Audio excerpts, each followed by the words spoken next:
Kembali di Sapa Malam spesial Idul Adha bersama saya Aiman Wicaksono, Saudara. 2 tahun terhalang pandemi, akhirnya tahun ini Arab Saudi membuka kembali ibadah haji bagi seluruh umat Islam di seluruh dunia. Puncak ibadah haji sudah dilalui saat ibadah wukuf di Arafah pada 9 Zulhijjah lalu. Tahun ini, Saudara, Indonesia memberangkatkan 100.051 orang jemaah haji dengan 92.825 kuota haji reguler dan 7.226 kuota haji khusus atau ONH+. Jumlah jemaah haji Indonesia di tahun 2022 masih mendapat kuota terbesar jika dibandingkan negara lain. Sebelumnya, Saudara, pada 2019 lalu jumlah jamaah haji Indonesia sebanyak 231.000 orang dari total lebih dari 2,4 juta orang jemaah haji di seluruh dunia yang melakukan ibadah haji di Arab Saudi.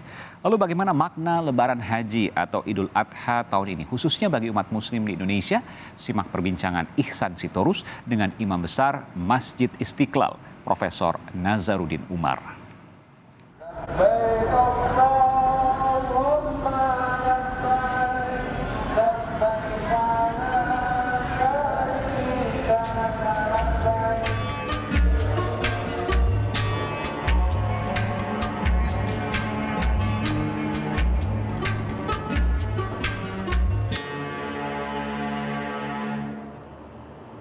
Assalamualaikum warahmatullahi wabarakatuh. Saudara, momen Hari Raya Idul Adha tahun 2022 ini sangat dinantikan umat Islam seluruh Indonesia. Salah satunya karena ibadah haji sudah bisa dilaksanakan. Lalu seperti apa kita memaknai Idul Adha tahun 2022 ini? Akan kita perbincangkan dengan Imam Besar Masjid Istiqlal Jakarta, Kiai Haji Nasaruddin Umar. Assalamualaikum, Kiai. Waalaikumsalam warahmatullahi wabarakatuh. Alhamdulillah, alhamdulillah. Kiai, 2 tahun umat Islam di Indonesia dan juga seluruh dunia menunggu ibadah haji yang terbatas karena pandemi. Meskipun masih ada pembatasan, sudah bisa dilaksanakan. Seperti apa Kiai memaknai Idul Adha tahun ini? Ya, terasa ada rindu dendam dari umat Islam terhadap masjidnya, terhadap Baitullah, dan terhadap kegiatan Idul Adha ini sendiri. Ya, kenapa? Karena sekian lama kita menantikan, sekian lama kita berharap, bahkan sekian lama kita berdoa agar COVID-19 ini akan mereda, supaya kebersamaan kita dalam hari-hari penting Idul Fitri kemarin, dan insya Allah ini adalah hari Idul Adha. Nah, dengan demikian ada doa yang terkabulkan, kita semuanya bisa berhari raya Idul Adha insya Allah dalam keadaan lebih baik daripada sebelum-sebelumnya. Nah, karena itu saya kira yang paling penting buat kita semuanya, terutama umat Islam Indonesia ini, kita bersyukur karena sudah bisa kembali menjalankan fungsi-fungsi kita sebagai seorang hamba yang sempurna, karena bisa melakukan berbagai macam kegiatan, bukan saja dalam rumah tapi juga di luar rumah. Yang penting tetap kita memperhatikan protokol-protokol standar ya, karena kita tahu persis ya bahwa COVID-19 ini belum semuanya tuntas ya. Mudah-mudahan doa kita nanti ini insya Allah akan lebih baik ke depan. Kiai, apa sih sebenarnya yang bisa kita petik dari momen Idul Adha yang bisa kita aplikasikan ke kehidupan modern saat ini? Yang pertama, simbol Idul Adha itu kan sebetulnya adalah kesediaan kita untuk berkorban. Apa yang kita akan korbankan? Sesuatu yang paling kita cintai. Kita lihat dalam kisah kurban itu kan. Bayangkan seorang Nabi Ibrahim sepanjang hari, sepanjang tahun berdoa minta dikaruniai anak-anak yang saleh kan. Pada akhirnya Allah mengabulkan doanya dalam usia senja. Akhirnya dia punya anak, Nabi Ismail. Coba bayangkan betapa gembiranya seorang Nabi Ibrahim. Tentunya istrinya punya anak laki-laki, cakep, cerdas, pintar. Tiba-tiba diminta untuk disembelih.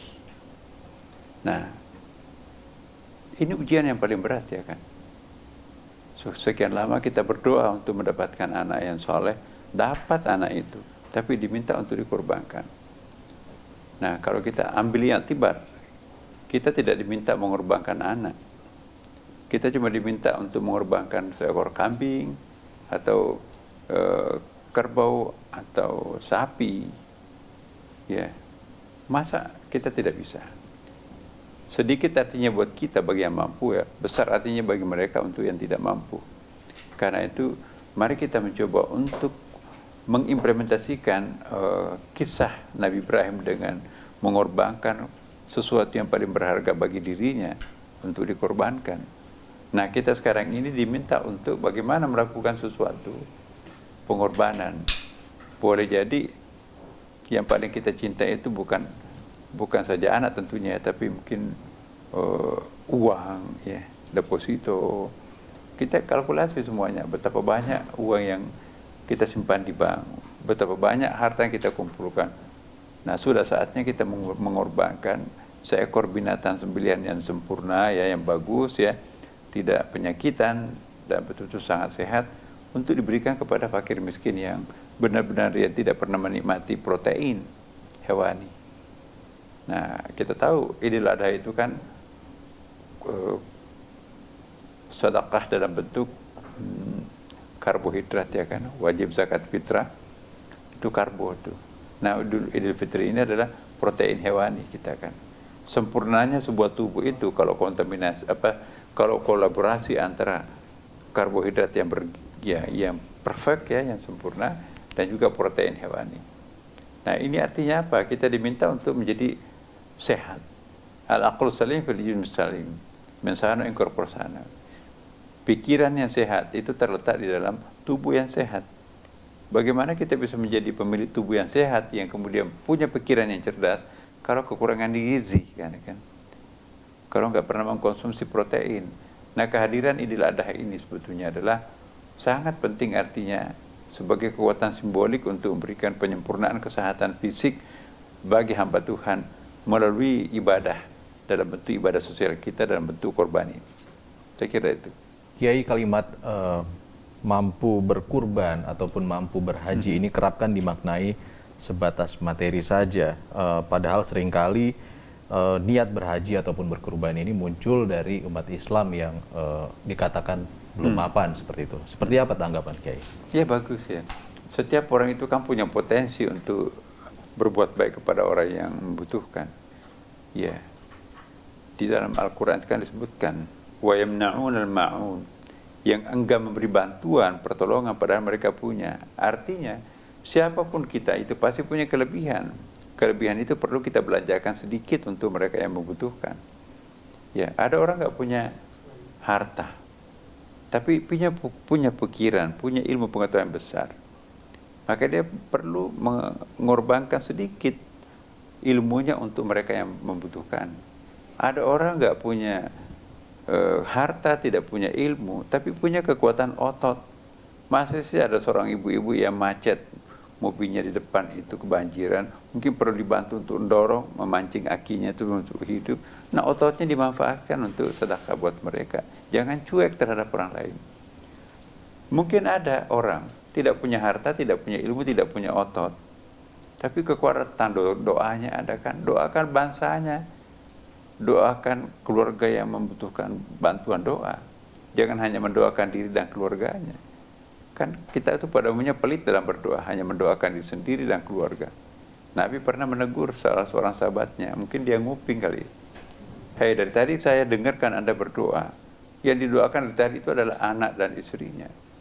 Itu jangan terlalu pelit berdoa, kata Nabi. Begini cara berdoa. Allahumma ghfir muslimin wal muslimat wal mu'minina wal mu'minat al-ahya'i minkum wal amwat innaka sami'un qaribun mujibud da'wat rabbil alamin. Itu doa yang diajarkan Nabi. Ya Allah, ampunilah orang-orang muslim laki-laki dan perempuan, mukmin laki-laki dan perempuan, baik yang masih hidup maupun yang sudah wafat. Coba. Address doa itu bukan hanya untuk keluarga kita sendiri, tapi semua umat Islam. Karena umat Islam itu kan satu. Kalau ada yang satu sakit, itu tentu juga ikut juga sakit yang lainnya kan.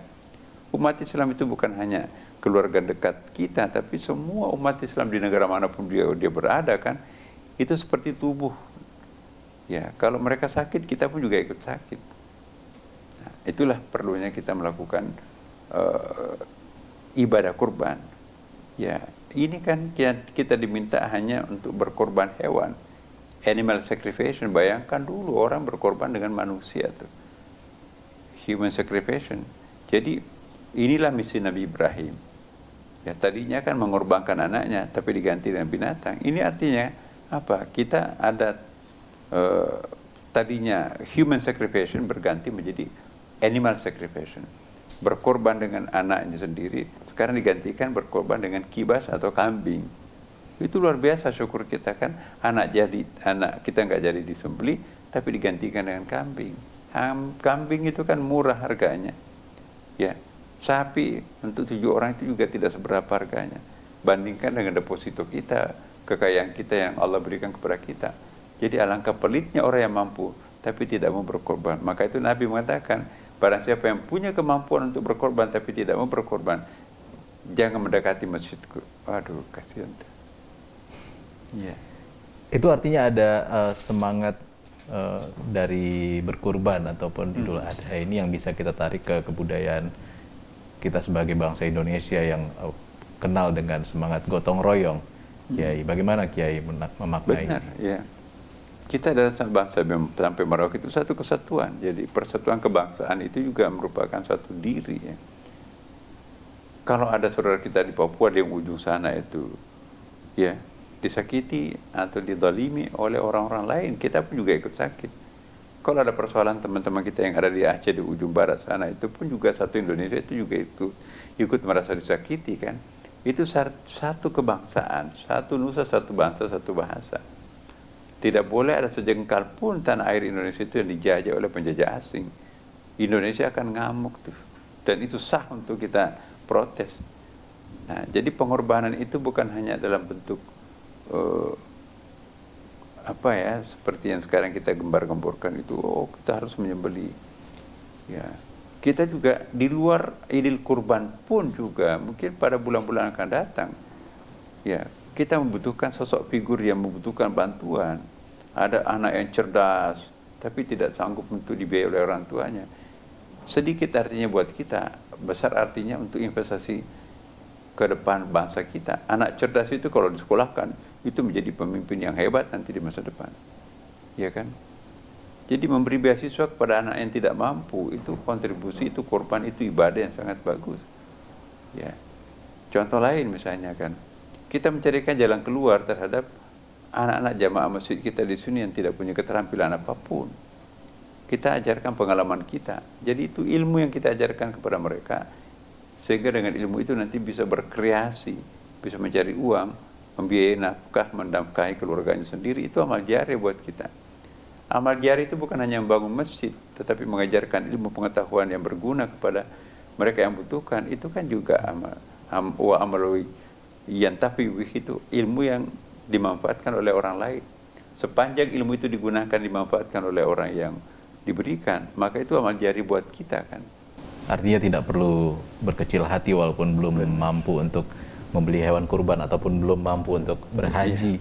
Kira-kira apa yang sebaiknya dilakukan untuk saat ini bagi mereka yang mungkin belum memiliki kesempatan, gitu, Kiai? Pertama, kita punya kekuatan untuk naik haji, tetapi haji kita itu kan ada kuota kan. Ya kita bisa ganti. Pahala bukan hanya dengan cara berhaji, apalagi kalau sudah pernah haji kan. Dan saya menghimbau juga kalau Bapak Ibu yang sudah pernah berhaji, berikan kuota itu kepada mereka yang belum haji. Banyak cara beribadah yang lain. Bangun pondok pesantren, bangun masjid, ya. Bangun jembatan penyeberangan yang mungkin menyelamatkan orang. Ya.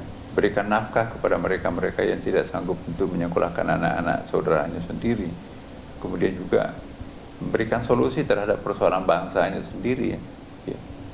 Daripada kita sendiri menyimpan uang di bawah bantal, ya. Kenapa kita tidak berwakaf produktif? Ya. Kenapa kita tidak melakukan semacam belanja sukuk gitu ya? Beli sukuk. Itu ada syariahnya, ada dunianya, ada akhiratnya itu. Nah, itu tantangan kita semuanya. Bagaimana menciptakan lingkungan hidup yang lebih damai, lebih tenang, bahkan lebih halal, ya kan? Lebih berkah. Itu lebih baik. Tantangan yang hanya bisa diselesaikan apabila kita bersatu dan bergotong royong. Benar. Seperti kita memaknai Idul Adha tahun ini. Terima kasih Kiai Haji Nasaruddin Umar, Imam Besar Masjid Istiqlal, sudah bergabung bersama kami di Sapa Malam spesial Idul Adha tahun ini. Terima kasih Kiai. Ya, Assalamualaikum.